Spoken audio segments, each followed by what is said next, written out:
আসসালামু আলাইকুম সবাই। আজকে একটি কাস্টমাইজড পার্সেল রেডি করছিলাম, তাই ভাবলাম আপনাদের সাথে ছোট্ট একটি ভিডিও শেয়ার করি।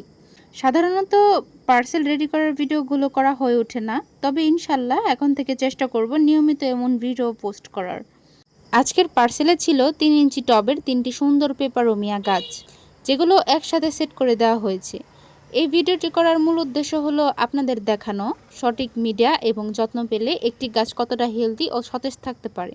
আর আমরা সবসময় চেষ্টা করি সম্পূর্ণ সুস্থ সবল এবং সতেজ গাছ আপনাদের হাতে তুলে দিতে। একটা গুরুত্বপূর্ণ বিষয় মনে রাখবেন, সঠিক মিডিয়া ও যত্ন না থাকলে কোনো গাছই দীর্ঘদিন এমন সুন্দর ও হেলদি থাকতে পারে না। ভিডিওতে নিশ্চয়ই খেয়াল করেছেন গাছগুলো সম্পূর্ণ রুট বাউন্ড, অর্থাৎ রুট সিস্টেম ভালোভাবে ডেভেলপ করেছে। যারা পেপারোমিয়া গাছ রাখতে একটু ভয় পান তাদের জন্য ছোট্ট একটি সাজেশন। এই গাছ কিন্তু ময়েশ্চার খুবই পছন্দ করে, তাই চেষ্টা করবেন এই গাছটিকে একদম ঠান্ডা পরিবেশ বাট ইনডিরেক্ট সানলাইট আছে এমন স্থানে রাখতে এবং বটম ওয়াটারিং করতে। যে কোনো গাছই সঠিক যত্ন নিলে খুব সহজেই ভালো থাকে এবং দ্রুত গ্রো করে। ধন্যবাদ সবাইকে।